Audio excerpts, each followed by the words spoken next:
Hello everyone, welcome to the Iconic Dollcast. My name is Sage, your host. Welcome back to another episode all about dolls. Thank you for tuning in. Today's episode is a little bit all over the place, in the best way, always. Today I have Matt Anderson on the show, and we're going to be talking about mostly Star Wars dolls and figures, but Matt is actually really cool, guys, and has a lot of fun stories about working at MTV, and specifically, also, just a highlight for me, being on the set of the Me Against the Music video with Britney and Madonna. So I'm so excited to get into this. Really quickly, if you haven't watched the new Black Barbie documentary on Netflix, I highly suggest it. I think Shonda Rhimes did a really great job, knocked it out of the park, and I enjoyed it so much. And also, fun fact, if you didn't know, Shonda Rhimes actually wrote Crossroads, the movie with my queen Britney in it. So I thought that was a really cool connection, but no, seriously, check this documentary out. I give it a 10 out of 10, and I really, really enjoyed it. No big doll updates this week. I want to get right to this interview because it was so much fun. Like I said today, mostly about Star Wars dolls.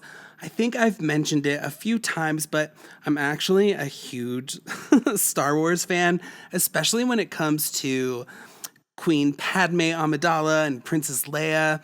I always have been. I collected both Star Wars dolls and action figures as a kid. Most of that collection did revolve around Padme, and even to this day, I'm still just such a huge fan.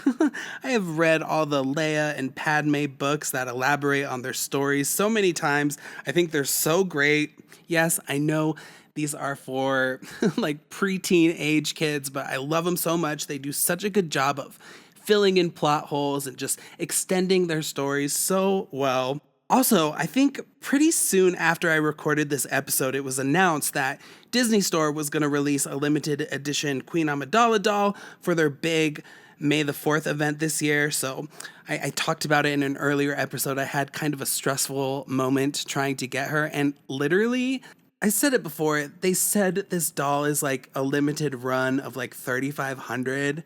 It is, let's see what day it is today. It is June 21st. This was more than a month ago, I swear. She is still available. So I don't know, but she's my queen. I love Padme. Annoyingly, the doll won't be here. I don't think it ships till, I think, September. So we've got a ways to go, but still glad I got it. Can't wait to see her. Anyways, this week I have Matt Anderson on the show, like I said, and Matt runs an Instagram fan page called Star Wars Badass Heroines, and we talk all about Star Wars dolls and the action figures, and we also talk a little bit about Britney and Madonna, and that is because, you guys, and I didn't know this when I sat down to talk with Matt, and our conversation just evolved. And he just kept telling me more amazing things about his career. So I had to include this in the episode. And some of the things we talk about include Matt is a TV producer. He's worked for MTV for several years, and he was literally there to witness so many iconic MTV moments. He was there for Madonna at the VMAs when she shut Steven Tyler down in like 94, 95. He was there for that iconic interview with Mariah Carey when she's being interviewed. And the interviewer, I think her name is like Tabitha Soren or something. And she's interviewing Mariah Carey on this boat. And her publicist, Mariah Carey's publicist, tries to like abruptly end the interview or something. And there's just like a huge fight between this interviewer and the publicist. And he was there. He was also there for Britney's very first VMAs. And I am not fucking kidding you. He was literally there on the set of the Me Against the Music video with Britney Spears and Madonna, plus a ton more. It was so much fun talking to him, so I'm so excited to get into this interview. Like I said, it's a little bit all over the place, but we love that here. As always, please follow me on Instagram, Britney Spears Custom Dolls or Iconic Dollcast. Follow me on TikTok at Britney Spears Dolls. If you want to be on the show, I am now booking interviews for my fall episodes. I want to start recording those in probably like July, mid July. So if you want to be on the show and talk about dolls, please reach out. You can message me on Instagram. You can email me at iconicdollcast@gmail.com. And without further ado, let's get into this great interview with Matt Anderson all about Star Wars, Britney, Madonna, MTV, and so much more. All right, guys, today I have Matt on the show, and Matt is a major Star Wars fan, collector. He runs the Instagram account, Star Wars Badass Heroines, and I'm really excited for today because it's going to be a little bit different. I've always wanted to talk about Star Wars. I've always wanted to talk about Princess Leia and Queen Amidala and just Star Wars in general. So we're going to talk about the dolls. We're going to talk about action figures. We're going to talk about some other Star Wars stuff. He's also a big Madonna fan, which, as you guys know, I love her as well. So we're going to add a little bit of that into this. So this episode is definitely different, but I'm super excited about. So Matt, thank you so much for being on the show. Before we get into all things Star Wars, can you introduce yourself? Give me a little bit of background information. First of all, thank you for having me on the show. I'm a fan, so that's really exciting to be on the show with you. And it's such a great it's just a great podcast. So congratulations for that. And I'm looking at your doll room, and it looks amazing. I know everyone's been following that on Instagram. I'm Matt Anderson. I'm a TV producer. I live here in LA. I have a production company called Purveyors of Pop. And we develop and produce shows and pitch TV shows and sell them. So right now we have a show called Real Housewives of Miami that's airing or just finished airing, and another one called Married to Medicine that just finished airing. And yeah, that's what I do here in LA. But my hobby is collecting toys. So I'm excited to be on here with you today to talk about that. Wow, that is so cool. I'm a big Real Housewives fan. I have not gotten into Miami yet.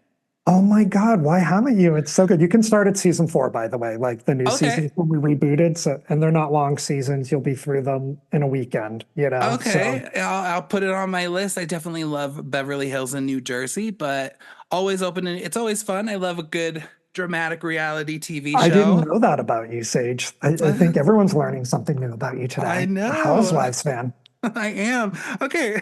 Yes. So what is Star Wars to you, and when did that all start for you? Star Wars, I'm excited about this conversation because you and I come to Star Wars from 2 different generations. So this is going to be really fun to talk about. I come to it through the OG. I saw Star Wars in the theaters, the first Star Wars, A New Hope, in 77. It's such a vivid memory of seeing it. I remember sitting next to my father. I remember the crawl about, a long time ago in a galaxy far, far away. And so immediately, I don't know, I was 7 at the time. I thought this was a true story.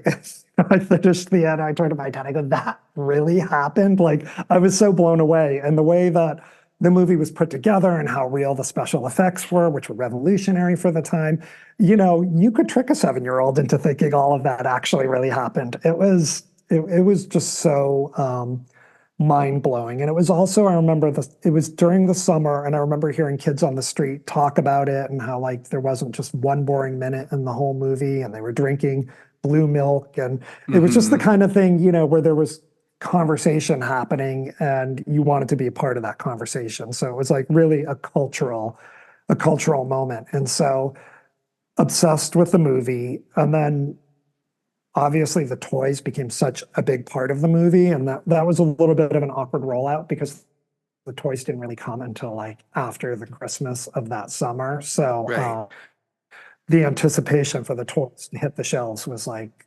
crazy. I remember okay, so you said you were 7 years old when you saw Star Wars, the first one? Yes. Okay, so that's so funny. So I got into Star Wars when I was 7, and it was before it was actually before the Phantom Menace came out. I was aware of Star Wars because they had there was like they like remastered everything, and it came out on this VHS box set, and I remember getting that. And so I got really into that. Of course, I was drawn to Leia immediately, started getting the toys. And then, for me, it really kicked off when the Phantom Menace came out, because I was maybe like 9 years old when that came out, and seeing it in the theater. So it is really interesting because we do come from very separate places, but I mean, all the Star Wars movies are special to me, but I'd be willing to bet like those original three are what is closest to your heart, whereas to me, the prequels are what I really resonate with. Yeah, anyone your age that I talk to that watch those movies in the theaters do feel a real connection to that trilogy. And I'm excited about it. You know, the more people that come into the Star Wars family, the better. But the original trilogy, Star Wars, Empire Strikes Back, and Return of the Jedi are my absolute favorites. And I couldn't really pick one above the other in terms, you know, it's just different times in my life. I like different movies, but they're all kind of one piece of work. So Right. I do love the original trilogy if I'm gonna pick one that I like. Okay. Yeah, yeah. So I mean, my next question was, do you have a favorite Star Wars movies? I will tell you right now, mine is The Phantom Menace, and I get shit on for that all the time. And I just don't Controversial. I do not care. I love that movie. I think it's great. And I think it's because I love Padme. And we'll get into that in just a second. But if you can't pick a favorite, we'll just assume just the first three are your favorite. Yeah, I mean the popular favorite is Empire Strikes Back because it's the darker one. But I remember seeing Empire Strikes Back in the theater, and it's a cliffhanger. And you know, Hmm. at that point I was 10 years old. I waited 3 years for the movie to come out, and I'm like, I'm gonna get no resolution, and I'm gonna have to wait another 3 years, which is a lifetime at that point. And I was very unhappy with that. So I used to hate that one. But now as an adult, I kind of like that one. It's really good. But again, I go back and forth between which one is my favorite. Yeah, and I mean that's so different because obviously for me, when the prequels were coming out, there was no real super cliffhanger because we all knew what was going to happen in the story. Do you know what I mean? And so, Yeah. have you collected Star Wars memorabilia since the beginning? Like, let's get into the action figures first. We'll briefly discuss those. I know this is a doll podcast, but it's my podcast. I could talk about whatever I want. So, I know that with those action figures coming out, they like released like a little carrying case that you could buy first, and like the toys weren't even out yet, and they had little spots where you could put the action figures when they did come out. So, did you get into it right then? Yeah, I mean, I wanted the toys really bad. I mean, the history of the actual action figure is really interesting because, you know, George Lucas and Fox were trying to sell the license to develop these toys. And they ended up at this company called Kenner, which was like Hmm. this Ohio-based company. But they originally went to Mego, and Mego rejected the license, which is like, Stupid. yeah, exactly. Amigo, and I've talked to some people who are into Share, like they developed the Share doll, huge success, and a couple other dolls. And so they ended up going over to Kenner and selling the license to them. And they did that before the movie came out. Hmm. And in the end, I think George Lucas was displeased with that because he felt like he would have had so much more leverage if he had sold the license after the movie came out. But Hmm. the movie studio thought like this would be good promotion for the movie. So just better to like sell the license, the toys on the shelves will be a way to get the butts into the theater. But you know, the toys became a phenomenon after they came out. And so there was such a demand for them that at Christmas they did this thing called the early bird special. And it was a coupon that would give you the first four figures, but they hadn't had them produced yet. And it was just a stand, really. It was just a stand where you would Mm. put them. It wasn't even a carry case. And that was kind of insane. So that was the Christmas of 77. And then shortly in 78, like they started to roll out. So I started getting them when they started rolling them out as individual um, carded figures. So that was super exciting. And that was kind of a new format because prior to that, for boys' toys, they had like GI scale figure. He was like a 12-inch figure. He wasn't like the small 3 3/4 inch figure. So it's kind of a new thing, pretty much marketed to boys, although, you know, some girls were into it. But it was always really hard to find the Princess Leia carded figure because they would put less of her in each case. Of So course. she was Yeah. kind of more, in my mind, desirable because she was harder to find. But I guess they thought boys maybe wouldn't want to play with her. So they would have more stormtroopers or Luke Skywalkers or whatever. So yeah, that's where it started for me with like the vehicles and the toys. And I think they scaled them down because they thought that they could build the vehicles and the Death Star, you know, and the land speeder and the X-Wing fighter. It would be much easier to do for a tiny figure. Right. Um, and I was definitely obsessed with collecting collecting all of those. And do you still have those? Do you still have them? Yeah, yeah, Oh, I have great. Princess Leia from Empire Strikes Back. Iconic. And the thing about the Princess Leia figures, and I'm going to talk a lot about her because she's my favorite character in Star Wars, is they could never get her right. Like she was always kind of an unattractive doll, like or figure. They had a hard time getting the body to be kind of feminine, and the face would always be kind of masculine. And they really had a problem with a lot of the Leias with that issue. And even like in the 90s when they started recreating some of the 12-inch figures, they were really very masculine looking. Like they could not.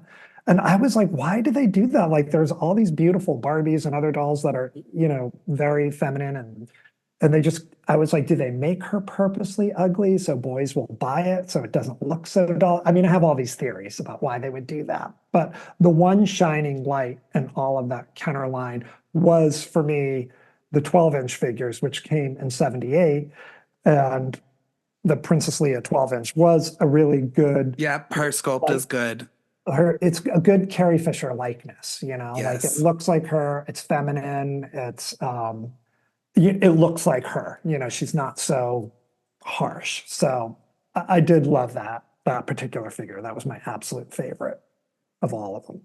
Yeah, and so I mean, obviously we're going to talk about dolls today too, and so I think you're on to something. I mean, this is a podcast, so you can't see it, but I'll post this on my Instagram. So I rebought this, but I had this as a kid. This was my first Oh Princess yeah, Leia. she was really hard to find initially in the Really? 90s. The Power of the Force, Princess Leia, like it was a really hard one, and not cute. Like she's got a very strong kind of She profile that doesn't does. look like Carrie Fisher. I like the cape. I do too. And so the interesting thing about this is I think there's a reason why they didn't put any effort into making her look more feminine. And I think it's because just in case, like, and again, times have changed a lot. I don't think this would happen today. And we'll talk about the newer figures in just a little bit. Mhm. I feel like the masculine looking Princess Leia, whatever figures, I think that was, in my opinion, I wouldn't be surprised. I think that was almost intentional, just in case a boy did get, let's say it's Christmas and they got a few figures, including Princess Leia. And like on this figure, you can remove her cape and you can remove her skirt. And then she almost kind of looks masculine and like Yeah, really manly. And I think it wouldn't surprise me if they did that on purpose just so that more boys would buy her, just because I don't think they thought, and they were probably correct that, they were targeting this towards boys, just like Barbie was targeted towards girls. So it totally makes sense. And yeah, I've always thought, even when I was a kid, I noticed that as a 7-year-old. I'm like, this looks like what? This looks not like her and whatever. And I think that's sort of intentional. And getting into the dolls, I feel like that is a big problem with their doll lines for the most part. yeah. Princess Leia mostly. Aside from I the one that know they do her so dirty. they do, there are a couple good ones, but again, like God, there was one that I had when I was a kid, and it was her, and it was like a pack. I remember, I feel like it had Luke Skywalker in it. And Han Solo was the Hoth pack, right? Yeah, Where yeah, yeah, she's in the yeah. She's in vest. her bounty hunter outfit. So that's like actually my favorite Princess Leia look, and I don't know why. I've always loved The, it. the bounty hunter look, the Boosh bounty. Hmm. It's cool because she's got her hair back, and Yeah, yeah. And I had the action figure where you could take off her helmet, and I mean, I have I all of love them that look. still. So I feel like, and then they put out these 12-inch characters, and she doesn't look. She looks so manly, and honestly, I think it was who was doing those dolls? Was it still Kenner or was it It Hasbro? was Hasbro in the 90s, if you're talking Okay. about. I just feel like they purposely made her look not as feminine so that more boys would buy her, which is a That was kind of shame. my theory too. I thought initially it was because it was scaled so small that they couldn't get the small ones to look feminine, but you certainly could get the 12-inch ones, and they didn't. Absolutely. And I really did think it was some sort of fear of them being dolls as opposed to action figures, which is weird. And a lot of the ones in the 90s, they kind of just glued down her hair. There's like no opportunity for hair play or anything like that. Like they sort of took anything that would be Away from interesting it. to me. Yeah. But then I would say when Star Wars The Phantom, so I mean, here's the deal. Star Wars dolls tend to flop. And I say that, and especially if it's just a girl doll or a woman or whatever. Hmm. Hmm. And I think that's one because they don't they weren't marketing Star Wars to girls back in especially in the end of the 90s. I mean, that's such a missed opportunity. I don't think they were marketing them that well just because they thought they wouldn't sell. And then two, like they're not making them very interesting. So any kind of a doll collector is going to look at those Princess Leia dolls and be like, no, no, thank you. You know? It's unbelievable because the one from the 78, the Princess Leia one, which is my favorite one, um, came with a comb and a brush. Those were her accessories, which I like, but she should have also had a gun. She Oh, did did she wield a not? gun. She didn't have No, a she didn't. gun? All the other guys had like, a grapple, a gun, a lightsaber, and they only gave her a brush and I thought that was a little sexist. I like that, like they were encouraging you to play with the hair. There was a little booklet with like different hairstyles you Mm-hmm. could give her, which was really cool. But they didn't give her a lot as a figure for like, if a boy were to end up with that doll, which I doubt he would, what he would do with it. There wasn't like a lot of action play with it. Now, they were produced by Kenner, and Kenner had just produced 12 inches. I'll give a little history here Sure. of the $6 Million Man and the Bionic Woman, which were really popular series in the 70s, in the late 70s. And they had tremendous success with the $6 Million Man. And then the Bionic Woman was a spin-off of that series. And so they developed her as a toy as well, a 12-inch toy. And there was so much playability to her. Like she had the arm opened up and you could see the mechanics in there. She had like a mechanical ear. She had way many more points of articulation than this Princess Leia doll, which only has 5 points of articulation. So they are like so, and I would see some boys with the Bionic Woman doll because there was so much more playability to her. And I just thought it was interesting that when it came to make these 12-inch Star Wars, I guess we'll call them dolls, the 12-inch ones, they didn't have the same playability to them. So I think they missed the mark on that a little bit too. And then there was no vehicles, there was no any kind of play sets to go with them, which with the $6 Million Man and the Bionic Woman, they had outfits, they had play sets. So I think they were hoping that they would have the same success with that line. And they didn't put the same amount of development into it. And Right. I think you're right that like maybe the Leah one was for girls and the other ones were for boys, but they felt too much like dolls. So they kind of flopped. Well, I definitely think they put them on low priority because they didn't think they would sell well anyway. But then when Phantom Menace came out, they really went all out on the Queen Amidala Padme dolls. So there's a shit ton of them, and they are. Let me just pull one up here. They had a play line, they had a deluxe line, and what my point is when they got into doing the Padme dolls, they did release some Princess Leia dolls that were way better. And so like for Yeah. instance, like this one. Oh, did you rebody her, or Of is that how course she I did? did. Of Oh, course I did. okay, got it. I was like, wait, how did you get her in that Jabba the Hutt pose? Okay, Yeah. yeah, that's gorgeous. I have that one, but she was kind of again just a Stiff. stiff Yeah, body. yeah. Yeah, And so are the Padme ones. But when you look at these Queen Amidala dolls, I mean, they're like incredible. Like those are almost like collector's items, like for for people who sure. collect porcelain dolls. And so, like, who's that for? What collector is Right. that for? Because again, I think they missed. It's gorgeous, but they missed the mark. Who's buying that? Right. And but it's so interesting to me because they did do like 8 different dolls for Queen Amidala for just that first movie. And it's incredible because they put a lot of effort into these. I mean, it's a major step up. It's definitely a doll collector worthy piece Yeah. of memorabilia. And I just remember I got most of them as a kid in clearance. Like they were not selling that well. And it's because they just didn't, there was no promo for them.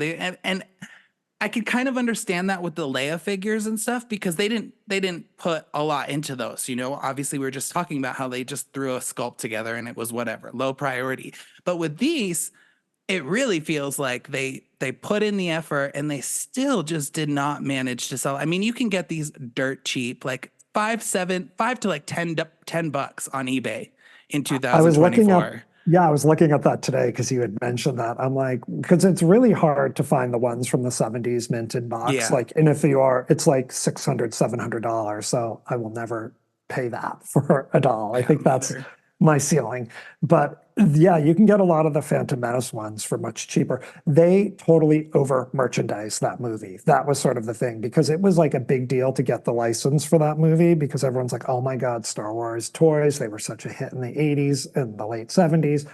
And now we're going to get this. And so I think Hasbro really wanted to show Lucasfilm and that they could really put out a line that's really impressive, which on the one hand they did, but they had Hmm. so many figures and so many sets and so many things, and they just sat there on the shelves in the Right. late 90s, early 2000s. They just way over merchandised it. I think the audience wasn't there for it, but I think some of them are quite good. Like those Amidala toys are beautiful. Oh Um, yeah. so what I'm curious if I can ask you a question, what attracted you to Natalie Portman as Queen Amidala? Because it's a very interesting character. She's very stoic. She's not like Carrie Yes. Fisher as Princess Leia. And I'll tell you what I love about Carrie, and then you can tell me. Sure. That's perfect because my next segment or segue was going to be okay, let's talk about this Princess Leia versus Padme. Mhm. Let's do Okay. it. So, I mean, obviously Star Wars Phantom Menace had a huge impact on me. It's my Star Wars movie. So, Yep. that's one. But two, and I'm not a fashion guy, okay? I know it's beautiful. I love looking at costuming, but I know nothing about it. But What do the you mean way you do all those Britney Spears custom dolls? Well, I know, but You know that's about just yeah, yeah, fashion. yeah, but I don't know like okay, that's fair. That's fair. It's just not, I mean, that's just because I love Britney Spears, though. I don't really care about like designers and all that shit. But Okay. I I mean, obviously the Phantom Menace and the prequel, the fashion and the costuming was taken up times 200 I in mean, those Natalie movies. Portman's costumes were She has like out of this world. yeah, she has like 30 costumes in these movies. And I'm gonna be honest that the dolls was a big part of it because I love Mhm. dolls, and so just to be like, oh well, I can go see this amazing movie, and then I have the doll to play with afterwards. Because I Yeah. also did love action figures, so I had tons of Star Wars action figures, but dolls were really my thing. And I had that Princess Leia one, and I was like, oh, she's so ugly, like, never played with her. Always kept her helmet on. Yeah. um, Please. and then these came out, and I was like, okay, she's an icon, like Queen of Pop, Star Wars edition. And I also just love the character. She is very different from Leia. And I don't know, to me, Leia just seems like kind of a bitch. That's why I like her. Okay. That's And why I that's like fair. her. And that's why I think a lot of people like her. But Padme just seems to be, and I mean, first of all, let's just be real. If it wasn't for Padme, Leia wouldn't exist. So That's true. So we that's have her to thank that's for number Luke and two. Leah. Um, and I don't know if you get into all like, I mean, Star Wars is I mean, there's books, there's Mhm. just so much I've stuff. read And some of the books. I read some of the Padme books, so I've actually. read them all and I love them all. I have the audiobooks, I have the books, and these Star Mhm. Wars books are so great. And the other thing I loved about her was like the handmaidens are a big deal. Not so much in the movies, except for that, Sabe, the one. The books written on her have really drawn me into her even more. But I've just always really liked her. I've always thought she was just a better character in my opinion than Leia. She's a little bit more exciting, I think. I think a lot of people look at her as kind of a weaker individual, but Padme's like a badass too. Like in what is it, Attack of the Clones, like that battle scene, like she's a total badass. And in the first movie, she's also what I love about her is she is so like I'm gonna do this how I want, and you're not gonna just like with the whole like deception of who is who and Yeah. is this Padme or is this the Queen or whatever? Like I've just and I mean let's talk about that. I mean the plot twist of the century when I was 9 years old. Like I'll never forget that because when you're nine, you don't know. Like I didn't know about actresses. I didn't know who Natalie Portman was, and Oh, okay.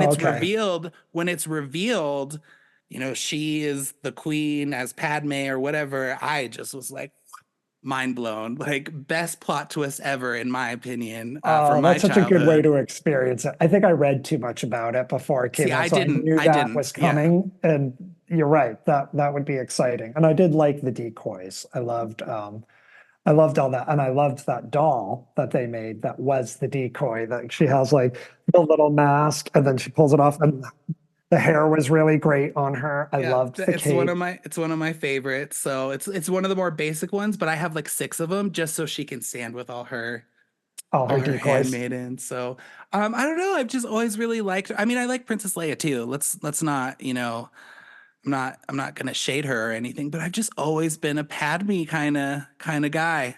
Yeah, I've always wanted a little bit more from Padme because she plays it with this really weird monotone voice, and I'm like, is it bad acting? And then I read one of the books and they said she does that so that her decoys can do the Yeah. same thing, which I thought was a brilliant way to reverse engineer some bad acting. I don't know. I was like, okay, I'm going to buy that as, how to do it. And I think that was a particularly tough movie to film because that's when George Lucas wanted to do everything on green screen. So Natalie Hmm. didn't have all the stuff happening around her the way Carrie and Mark and Harrison did in Star Wars, where they built all these practical sets, which I think just brings out a better performance in the characters and it looks Okay. more real.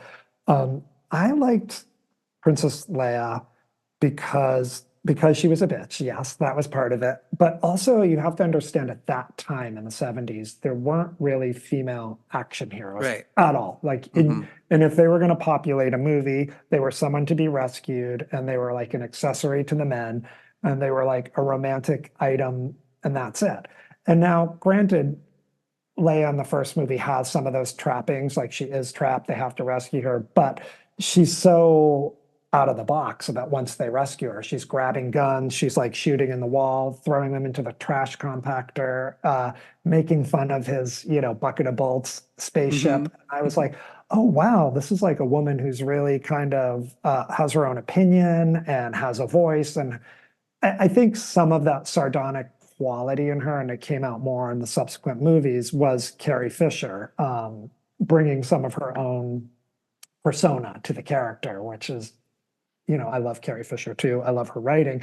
And Carrie actually ended up uh, ghostwriting and doctoring some of the sequel movies. Did you know that? Like George Lucas No. gave her the script and she punched up like all of Amidala's stuff. He's like, I need like a female perspective here to kind of make her character more rounded out. And Carrie did that.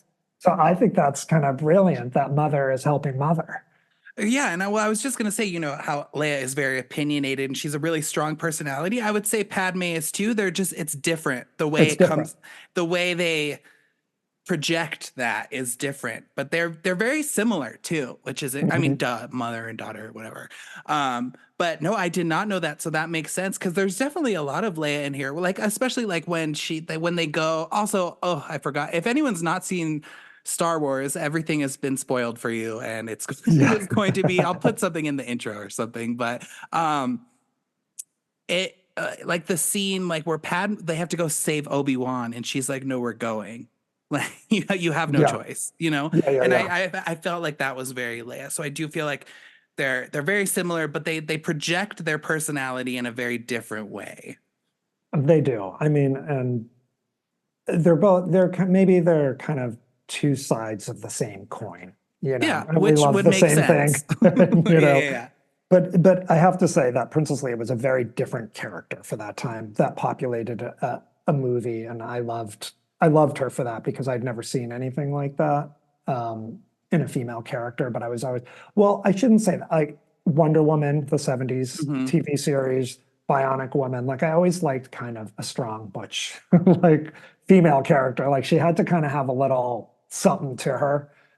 So I think that's what attracted me to Leia, and that kind of aspect of her personality definitely populates the first movie, but then it grows in the second and the third movie. But Hmm. I did love that there was like a romantic element for her, like an arc within the movies. But I Yeah. thought it was very driven by her.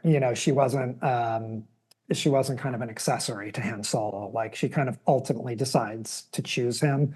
And I liked that about her too. And I think that is something that's really missing in the later trilogies of Star Wars, which there are aspects that I really like about those, but there's no romantic interest. And I'm like, that's kind of a big part of Star Wars is like, there's always kind of a love story theme that goes through that, whether it's Anakin and Padme or You mean like the most recent Star Wars, The most correct? recent Okay, I was like, trilogy, yeah, ah, like like the Force Awakens yeah, and the Rise of Skywalker. I felt like that was a missed thing because that's an important aspect to the first two yeah. trilogies.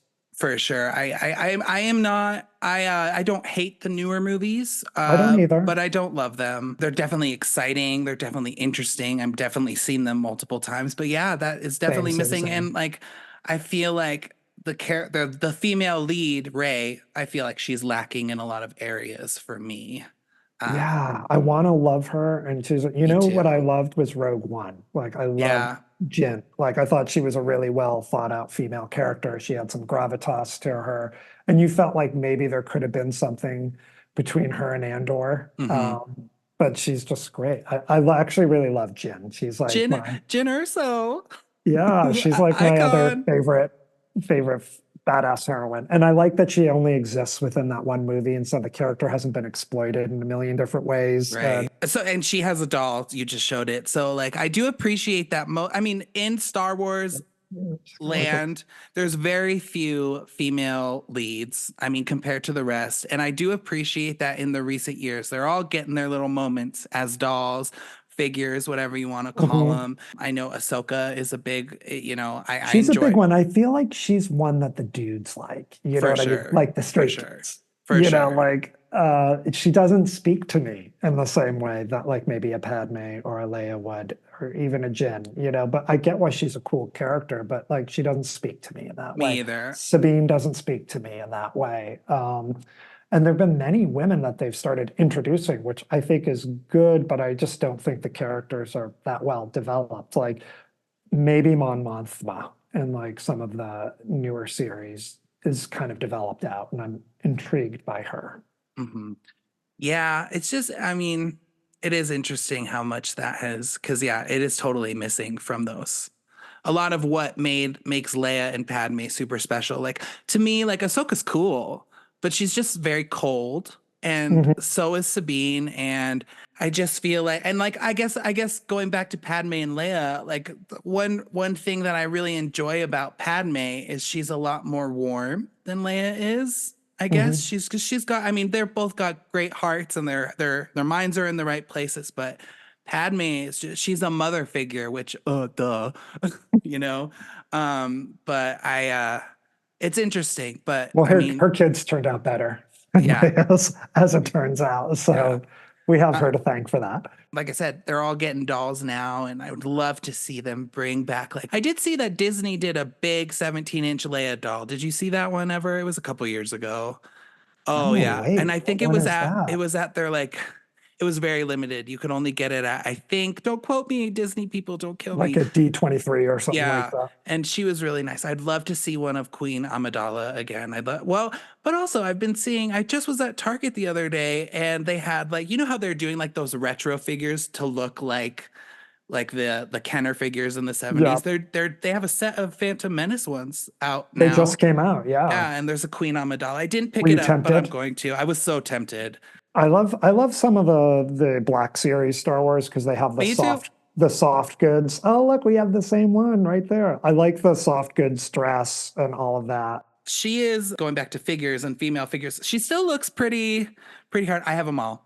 Except Yeah. I do not have the one of her in the Jedi outfit, the slave Leia. It's too expensive. Yeah, well, they need to remake that Yeah, one because it's too they expensive. will. They will. Okay, here's the deal with Leia's face, I think, is they never know to give her a smile because she rarely smiles in the movie. She's a kind of a very serious figure. So they'll do this very expressionless kind of thing that makes it not look good. And the reason why the Kenner 12-inch looks so good is she has a little smile She's a on there. And it smile, just kind yeah. of feminizes her a little bit and makes her look prettier, which I think you want out of your dolls. I Certainly. think they're trying to make her too serious, and then she ends up looking kind of either dead or masculine or not a good expression on her face. Right. And I do feel like there was also, I think Mattel released like those like Star Wars inspired Barbies. Did you ever see those where they're like, Oh yeah, those were major. And yeah, they didn't. So I was wondering what your thoughts were as a Barbie person about them. I thought the fashions were interesting, but I especially like I was very frustrated by the Leah one because it was a classic Barbie face with like a weird kind of sort of Barbie, sort of Leia hairstyle and a cool dress, but I don't know. I just didn't feel compelled to buy them all. Me either. I missed it for me. And I like, I think what did they had one of the like, it was like inspired by C3PO, maybe. I thought it was Yeah. really cool, but not She cool was very enough for me to, disco. She had like the big yeah. afro and all of that, which was, Props for them to them for trying. But yeah, I don't think those, I mean, I think they're really expensive now because I don't think they made very many of them. And mm, I should I couldn't tell sell you how mine? well they you I think you could get a nice deal, but like with me and my dolls, like I can't let them go ever. But I never got I'm, those, so oh, I'm surprised. That was good restraint. Good job, which I Sage. do not have. I know, I've So noticed that on your show. So they were expensive though, even to begin with. They were like $100, I think. yeah. To begin. Um and then I mean, just Star Wars dolls. I feel like we've covered most of it. It's just because it's very small. It's a very small little niche in the Star Wars world, and some of them are really awful. Some of them are better. I personally think that all the Padme dolls are better than every single Leia doll they ever did, only because I just feel like there's so much more to them. And that might just because I mean, Princess Leia, she has a pretty basic fashion. You know what I'm saying? Well, Carrie Fisher complained about that. Like when she Did saw the she? movie, she's like, so I do a movie and they give me one dress to wear the entire movie. She goes, I went to go see The Phantom Menace, and every time that girl walks in one door and out the other, she's in another outfit. And it was like really funny because she was even like, damn, she's got like all the fashion. They really put a lot more effort into that. So I think, by and large, the dolls are just more interesting and there is more opportunities. I was on eBay looking at them today before our chat, and there was one called Something Beautiful Braids Padme. And Yes. I feel like I might like her. I was like, do I Let need me grab her? her. Let me grab Okay, her. let Hold me on. see.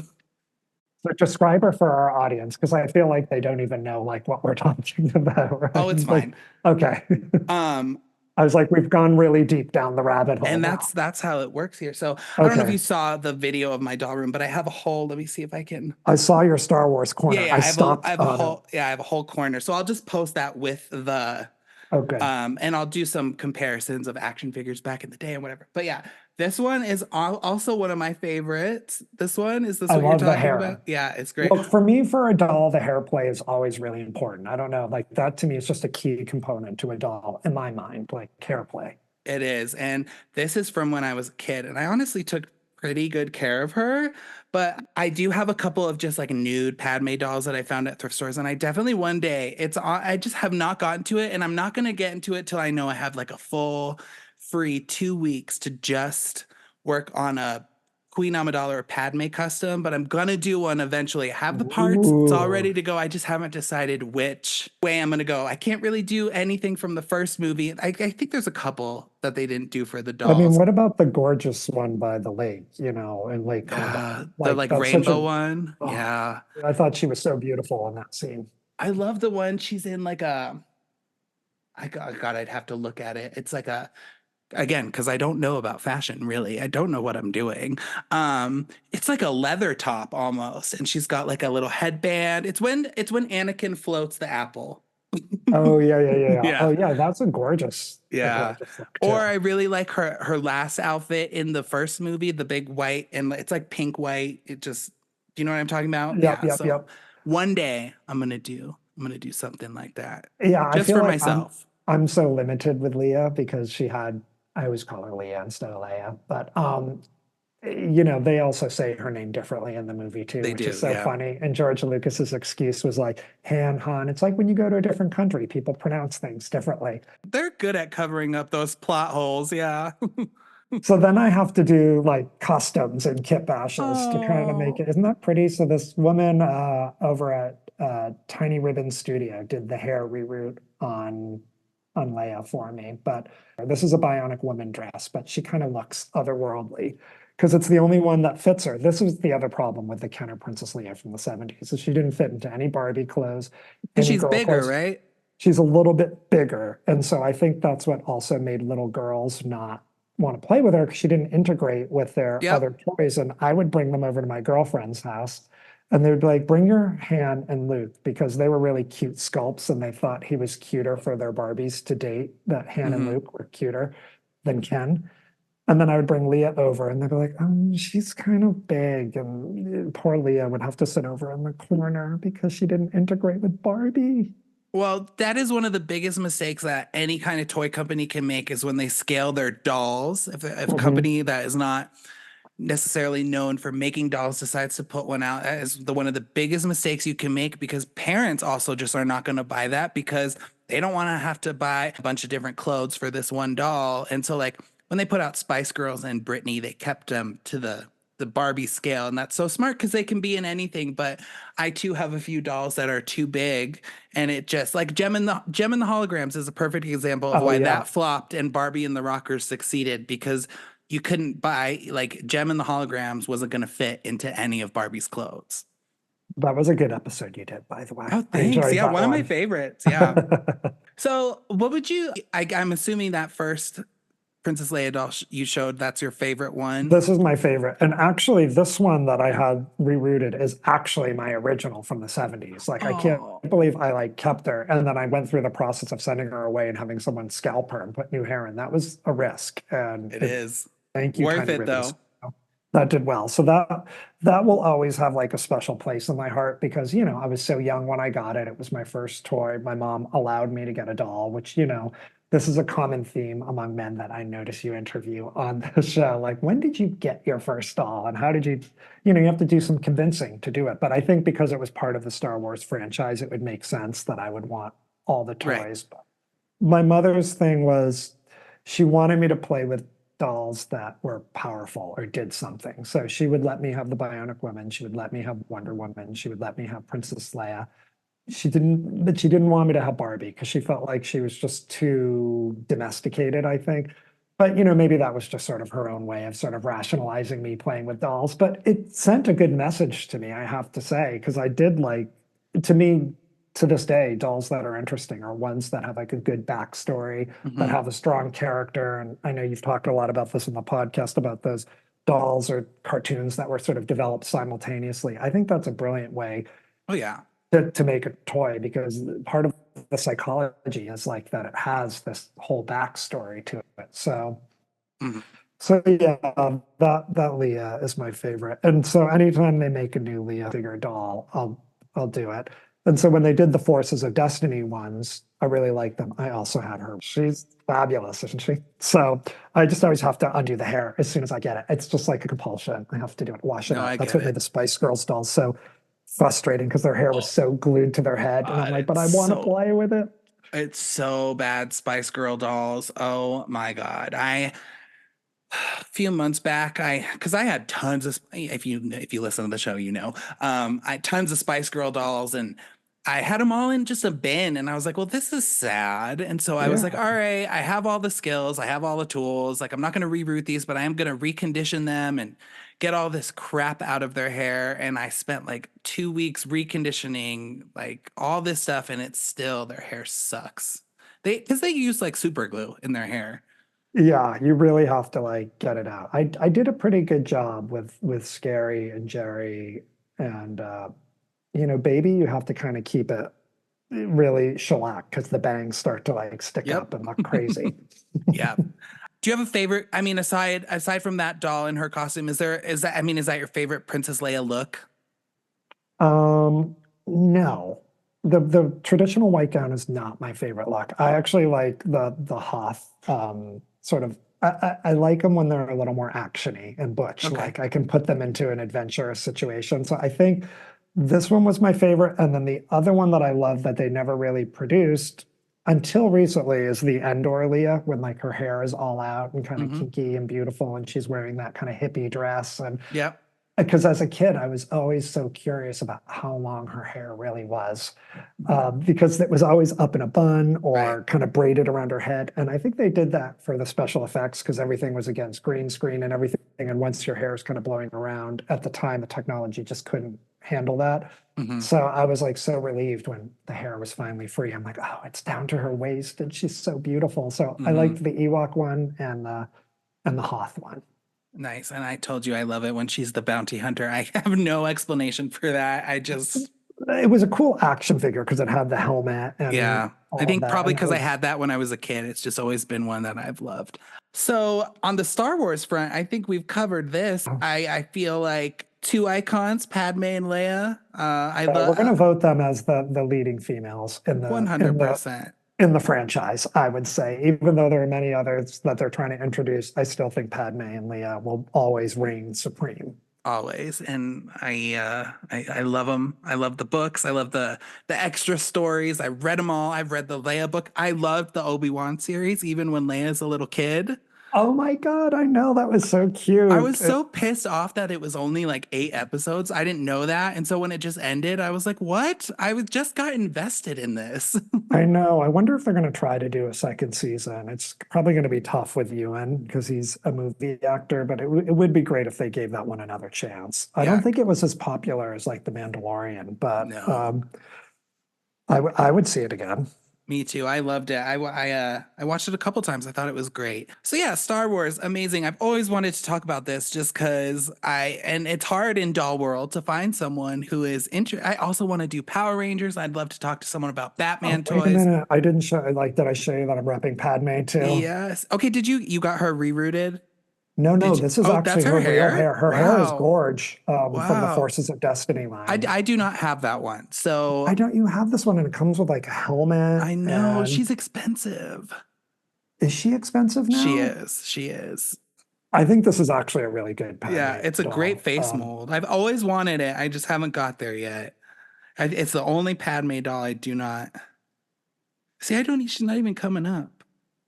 Honestly, I'm not even sure that one was sold in the United States. Have you ever? I got her on Amazon. I feel like I don't Did know. you? Yeah, I don't even see any on here. Have you ever met anyone from Star Wars? Actually, not one of the actors, but yes, my Aunt Linda, she used to live in San Francisco.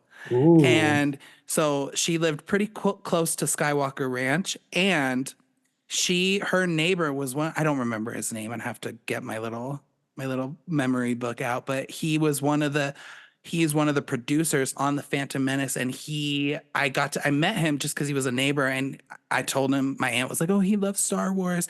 And he gave me a little info about the movie before he came out. Cause I was like, obviously obsessed with Princess Leia. I had my little action figure and he was like, oh, well, you're going to love the new girl.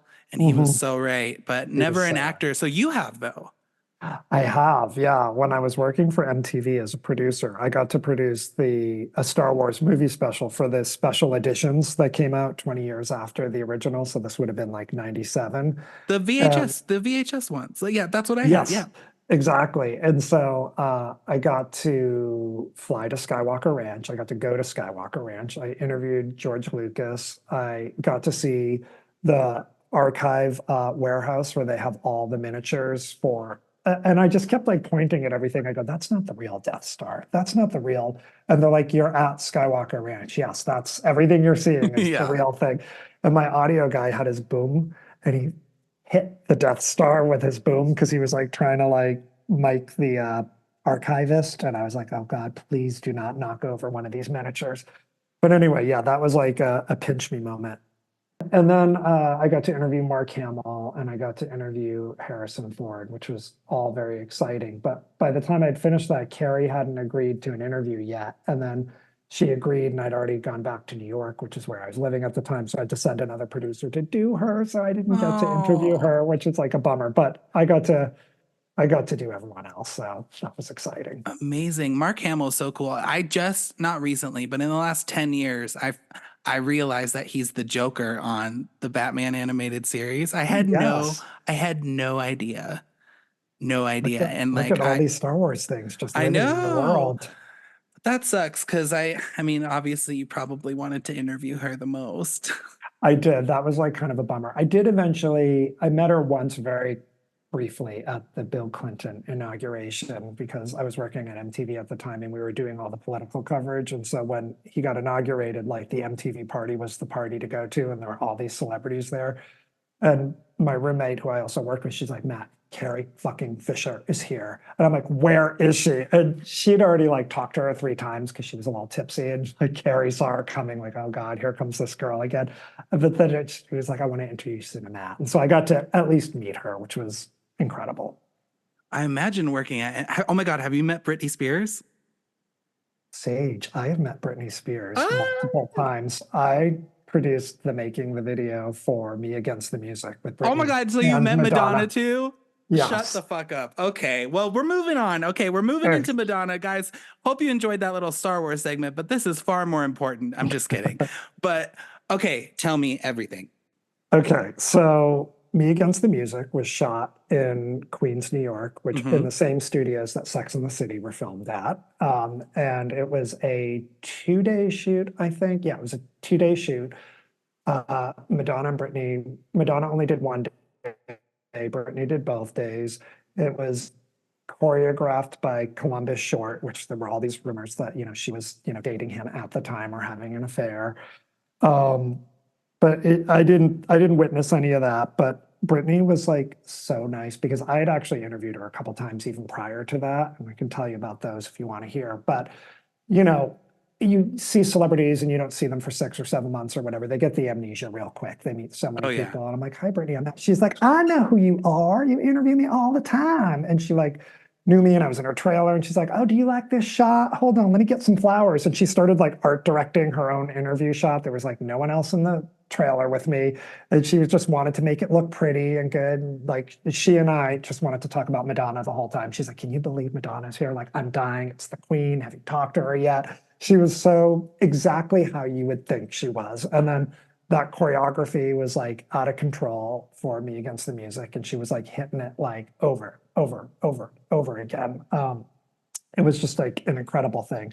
And of course, Madonna didn't want to talk to MTV the whole time we were there. She's like, I just want to get in and do my thing. And Guy Ritchie was there lurking in the background. And Puke. then, yeah. And then as soon as she finished like the scene on the bed where they kind of go in and up and Uh-huh. over each other, like that was her last shot of the video. And she's like, my husband won't let me stay. And like, she kind of like waved to the camera, like so we could get like a little something. But I was just kind of like, I'm not into that vibe.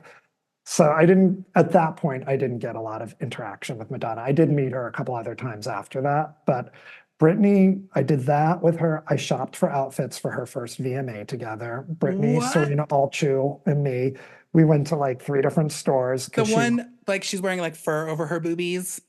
yes, Todd Oldham did that. Oh my And God, I made that doll a million times. he was like the nicest one to her because it was very interesting because we had to like clear the locations and she had like a list of places she wanted to go, and so she had a brand deal with Tommy Hilfiger, so we had to do that. So that was going to be her after the show look. Todd Oldham was a friend to MTV because he did House of Style, so he had her down there and they just vibed, and he like put on a pair of black pants. She's like, well, you got to make them a little lower. And he's like, well, how low can we go? Because those were like hip huggers. And he Yeah. was designing it exactly how she wanted because she wanted to be a little sexier. This was her first VMAs. And I think there were a lot of people around her who didn't want her to be that, but she kind of wanted to be a little sexier for that night. And so it was pretty incredible. We spent an entire day in a stretch limo. The on-air correspondent was Serena, and she was interviewing her the whole day, and I was producing them. And yeah, I just got to witness like these outfits come together in her first VMAs. And again, like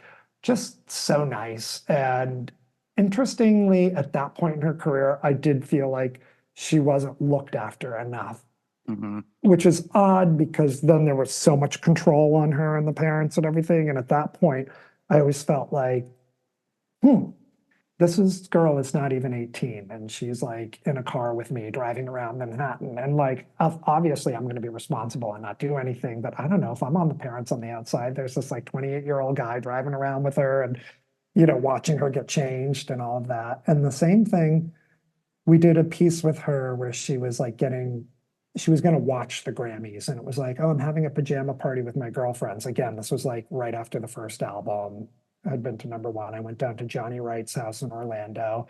And so she was like throwing a pajama party with these girls. And then I went to interview her. And they're like, oh yeah, it's a pajama party. Just interview her on the bed. Go into Johnny's room and just interview her. And it literally was just me and her. And like at that point, I'm like, I'm uncomfortable. Like, is no one going to sit in here from her record label? But it's just like, it was very respectful, great interview. I have a little clip of that on my Instagram I can forward to you. But Yeah. it was like, again, very, very sweet, but not looked after enough was my takeaway. But always the same person every time I met her, like really, really nice. Yeah. So I would be mean, obviously, Britney is everything. my girl. I love her so much. And Madonna's my girl. That's yeah, like I would say your Madonna. equivalent. I had Madonna first because I think I got Madonna and Spice Girls at the same time, and that was my first. Oh, you Intro to are pop music. gay. Yeah. Yeah. Yeah. It's so interesting because you're so young that Madonna resonated with you because she was already in her Ray of Light era there, like a more mature kind of Madonna. So I got Immaculate Collection and Spice World. And then Ray of Light came out, and I remember just being like, well, this is really different. And Yeah, then I really just different. kind of, I mean, ever since and then Britney came out, and I was like, oh, This there's is my my girl. girl. But all my tattoos are actually Madonna stuff. So like I have like the Wow. Like a Prayer crown right here. Love, It love. says, let the music, I don't know, I have to look at this. Let the music set you free. This is from Erotica to Speak Your Mind. Ooh, a little And then this erotica is moment. Express Yourself, like the Oh vinyl yeah, font. yeah. Yeah. So That's I cute. love her. And so, I mean, let's get it. I mean, I've been talking about Madonna for a couple weeks on the show now at this Mhm. point. And I mean, by the time everyone's hearing this, this is way later. But I mean, how many have you seen her a bunch? I mean, you've met her. Okay, what's she like? Tell me. I'd be so scared of her if you want me to be You should real. be. You should be. Yeah. Like it's also if you like have grown up with someone like her and you know that like part of her persona is a bitch. Like I Yeah. guess maybe this is a theme with me, Princess Leia. Her like Hmm. she's strong. She had to Yeah. fight to where she was, but Let me just clarify really fast. When I say like Princess Leia or Madonna is a bitch, I don't mean it in a negative way.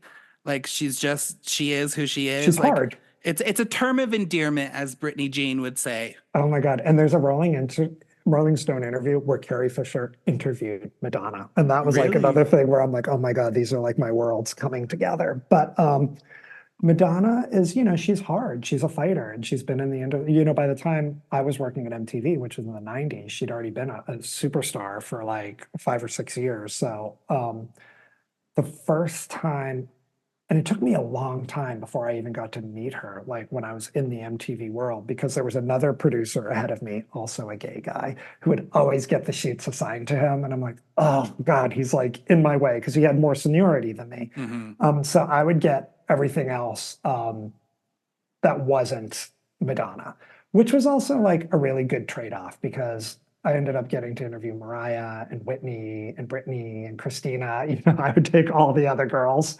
But Madonna, when I finally met her, she was friends with one of our correspondents. Her name was Juliette Honan.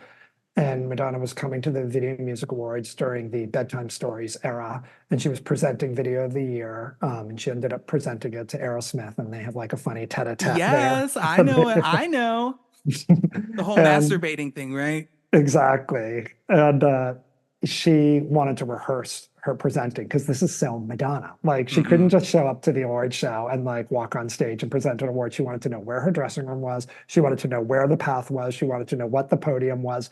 And sometimes they just have stand-ins do all that stuff before the Video Right. Music Awards air, but she wanted to do it herself. And they gave her the card to read it. And I noticed that like they actually gave her the real card with the real person who won it, because usually they always put someone else in the card so that it doesn't give away who's going to win the award. But I think because it was Madonna, they're like, let's not have anything go off the rails. So she was walking into Radio City and we were rehearsing for the pre-show and I saw Juliet walk in with her and I'm like, holy crap, that's Madonna. And Juliet like waves me over and I'm like running down the middle of Radio City, which is totally empty to catch up with them. And Juliet grabs Madonna by the ass and she turns around and looks and she's like, oh, it's my best friend. She hugs her and she's like, oh, I want to introduce you to my friend Matt. He works in the news department. And I was like, oh, it's so nice to meet you. I just talked about you for an hour with my therapist this week, which was the first thing that came to my head, which is the truth. And she's like, well, I hope it was worth it for that hour. I go, it definitely was. It was totally worth it. She was very kind of charmed by it and sweet about that. And then when American Life came out, she did a special at the MTV studio where they did TRL. And I was like her floor producer for the day. And so I got to, tell her when the commercials were. And I was like, okay, you're going to come off stage now. And as you can tell, I'm kind of a soft talker. And she had those in-ear monitors. She's like, huh? The whole time she's like, honey, just grab me by the arm and tell me where to go. I was like, okay, that's what I'm going to do. And I'm like, oh my God, I'm touching Madonna and telling her where to go. And she was like, just like cool, like not precious, like just tell me where to go. I got to get this show done. Like, let me know where we're going. And when we were going over the set list, she did an interview before the performance about a week before. And I went to my correspondent, John, and I was like, oh, okay, so let's make sure we ask about Hollywood because she's going to perform that. And she's like, who said that? And I was like, that classic Madonna, like where she's like pissed. And I'm like, oh, well, I just heard that was part of your set list. And she's like, I haven't decided that yet. Don't back me into a corner. And I was like, oh, I would never think of doing something like that. God. And then she kind of laughed because I was like, I know who I'm talking to. I would know. So those were my Madonna experiences. I'd sort of been in the same room with her at a couple clubs in New York a few times, but those were the most significant interactions with her. Wow. But I've seen the tour 3 times already, and I'm going to go see it a 4th time in Miami this weekend. Oh, you are? Oh, very cool. I have a and friend I saw when Kylie came in LA, which was amazing. That is great. Oh God, I wish Britney would have done it too. Oh, I know she I was wouldn't. thinking, but then I thought, is it responsible to bring Britney out into a stadium full of people? I don't know anymore. I don't know. I saw it. Jean, we love her. I do. Bless her. I went in Denver and I've seen Madonna. I saw she like never comes here.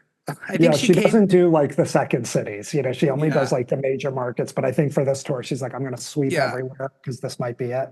And so I saw MDNA twice, once in Las Vegas, and then literally it was like 2 days after the Las Vegas show, she announced she was doing a Denver show, and I was like, oh, fuck, okay. But both times I sat in the Golden Triangle, if you know, you know. Oh, God. I wish I had those seats. I didn't. My first Madonna experience was literally her ass in my face, and I was just like... Yeah, put it on me. And then I just went to the celebration tour. I went by myself because none of my friends are going to pay $400 to go see her. And they upgraded my seats. So something I've noticed a lot about this tour is they sold a lot of seats that are getting upgraded. And I don't know if it's a trick, whatever. It's a beneficial trick. How did they upgrade your seat? Where were you originally? So I was on the floor, but I guess the sections that I was on that I had bought tickets for is actually where like the soundboards and all the cameras and stuff were. And so they had to they relocated everyone who was in those sections. So I was right in front of when she sings Burning Up. Like, oh, I want to be there. Like, because I've only been on the other side of the stage all 3 times. And it's like, I need to get to that side. So I'm hoping my tickets for Miami are there. I have to be honest. If I could go back, I would have actually gotten a seat like in the first like 100 section, just because I did feel like I had to do a lot of like turning, and she's very small, and I don't think a lot of people know about that. She's miniature. Like, I could not, like, a lot of it I couldn't see, but I did enjoy it. I think this tour is interesting. I talked about it on one of my episodes. Obviously it was really good. I had a great time. I loved the niche songs that she's putting in, but I definitely noticed people around me being like, I don't know this one, and for it to be like the celebration tour, I feel like she did miss a lot. Like, where's music? Why doesn't she sing music? Like, I just don't, she just has so many hits. She does. I'm like, I think about that too. I was like, where was music? Where was Borderline? Where was Lucky Star? Where was Material Girl, Like a Virgin? I'm sorry, the Like a Virgin thing with like the silhouette of Michael Jackson. I didn't love that. Like, I would just rather have her do Like a Virgin. And there's been a bunch of songs that are huge hits, like Angel, that she hasn't performed in ages. But, she's Madonna. She's always going to make us work for the fandom. That's who she is. And it's like, I thought it was so Madonna coded that she would like end the Celebration Tour concert with like 2 big flops, like Give Me All Your Love and Bitch, I'm Madonna. Yeah. I was like, that is so you. I kind of love it about you because she would. And I think because I saw her in LA and New York, where there's just probably a bigger concentration of fans, like everyone around me was just loving everything she was giving. So, but I can see maybe Yeah, and asking people again, like, as a I would say a real Madonna fan, like I was fine with all the set lists. I just thought the show was interesting. I just, her shows are always so fucking good. Like I yeah, always, even when it's a bad album, like I would say MDNA is a pretty weak album, but I would too. that tour is phenomenal. And so just considering how long this tour was, and just being honest, like there were some parts where I'm like, this didn't flow very well or whatever, and this song could have been replaced with this one. But that's just me being hypercritical as a gay man with her words tattooed on my body. I feel the right to say this, and obviously the dancing is You not, have the right. yeah, the dancing is not where it used to be, She's but slowing that's down a little bit. understandable. Again, I'm not criticizing her. It's just something I noticed. And I don't think Madonna will ever do a big tour like this again. I think this is it. But I don't think she'll be I done. know. No, I don't either. She'll never Yeah. be done. She's going to be hanging on to this. I think that, she had that whole experience this summer where she almost died. And now she's come back. And I literally feel like being on tour has brought her back to life because I even see footage from like the beginning of the tour to now, and she seems more jovial. She seems happier. She's literally skipping down the runway. Like, I feel like she's warming up into the show 50 shows in. Like, I think it's getting better as a show. Agreed. And one of the best positives I can give about this show is it truly because you never know. If Madonna's having a bad night, she'll let everyone know. You know what I'm saying? Like, I remember one time when I saw her in Vegas, these guys in front of me were like, oh, she's not in it tonight. Like, meh, meh, meh. Mhm. Um, but for this show, I was like, wow, she's really having a good time. And I love that all her kids are in the show. I thought that was so cool because I think Yeah. it helps her. I think it makes her excited to be doing all of this, which is great. But And I thought she looked good. Like she got the face together, whatever she did in between the Grammy Awards, and then she looked better to me. her face is so interesting. And again, you want to fix up your face, you do whatever you have to Do do. But you, boo boo? I will say, like, they have for sure articulated. I don't know what word I'm looking for, but they have made sure that the lighting in these shows. I mean, you know how she always looks super photoshopped on her Instagram? Hmm. It's definitely a lighting trick because like every photo I have of her, that's what she looks like. And like when I'm not looking at my phone, I'm like, she looks different. So They are whatever, blasting that light yeah, on her. whoever is doing her lighting is doing great because I mean, I didn't get a single bad shot of her. Um, granted, I was really close to her, but still. But yeah, I love the tour. I love Madonna. I always and forever. I cannot believe Madonna does not have a doll. I know it's her, like being like, no, but like, bitch, just give us one. I know. So there was the Dick Tracy doll, and this is what I'd heard Cute. about that, is that she was so difficult about agreeing to the head sculpt and the hair that they never even got to the body, which is why it's that weird kind of ragdoll body on top of a Right. plastic head. Because I think they were like, oh, we just can't even deal with her anymore. And it would have been so great to have a real doll with real hair, and those outfits from Dick Tracy were so great. But there also should be a Madonna doll. We need one. We need a Madonna doll. She's an I need icon. one, and I'm not paying someone $1,000 to customize mine or customize one Oh, for me. Like, no, thank you. If you could pick one Madonna look for them to make a Barbie out of, what would you do? well, I feel like they Just pick need the to, one that first comes to your mind. like a virgin. Like there just Okay. needs to be the wedding dress and the big curly hair and everything. But I would want a Lucky Star or Borderline one from just a little bit earlier, but I don't think they'll do that. So it's like if I want something from the 80s, I want her with the long hair. So I would want like a virgin. I would pick the Virgin Tour, her first costume. Oh yeah, with that Prince. She was very influenced by Prince then, because it's Yeah. very Paisley Park, like that jacket and the purple half top. Yeah. I would want that too. Yeah. I think for years she just hasn't wanted to do the I know, I mean, have you ever seen that interview where like a guy who makes Madonna dolls, like Oh, it's she was just so rude. so fucking rude. If she did that to me, I'd fucking throw it at her and be like, you are a bitch and like whatever, I don't care. On the Graham Norton show, those guys had the dolls and they were great. So insulting. Like that's probably the one Madonna moment where I'm like, okay, that was too much. Like that was so rude. Like I would have been like, okay, I'm never doing this again. Fuck you. I just cannot believe you were on the set of that music video with both of them. That is like I would have died. I mean, it was pretty And amazing. that's like Britney at her like sharpest. Yeah, I mean, if I'd been on Slave or Oops, that would have been pretty incredible too. But that was the only one with Britney I ever got to do. Yeah, I but did you a got lot of Madonna too. yeah, I know. That's not so bad. All right, Matt. Well, thank you so much for being on the show. This was so fun. I know we were kind of all over the place, but We were. I really enjoyed this. So please tell people where they can find you on social media. Oh yes, my toy Instagram is Star Wars Badass Heroines. My professional Instagram is at Purveyors of Pop. So that's where all my shows are promoted. So yeah, that's where you can find me. Well, great. We'll keep in touch. And I'm so like, again, thank you so much for being on. I had a great time. Oh yeah, I'm gonna hit you up about some of those Leia customizations. Yes. All right. We'll talk soon. Talk soon.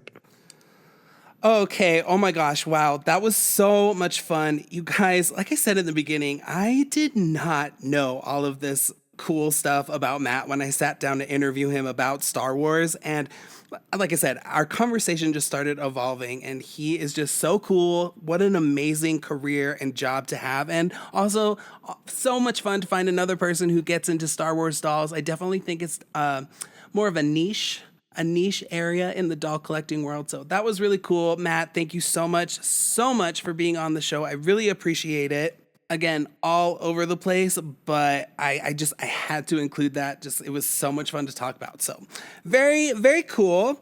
Next time I'm going to be talking about the iconic Rainbow Bright. And Rainbow Bright is definitely a doll, a character I knew about for her like iconic status, but not so much the history of her character and the doll. So that's going to be really great. That'll be coming out on July 15th. Thank you guys so much for listening. As always, please follow me on Instagram, Britney Spears Custom Dolls or Iconic Dollcast, TikTok, Britney Spears Dolls. Please, if you're enjoying the show, give me a 5-star rating, leave me a review, tell me what doll lines you want to hear about next, and I will talk with you guys next time.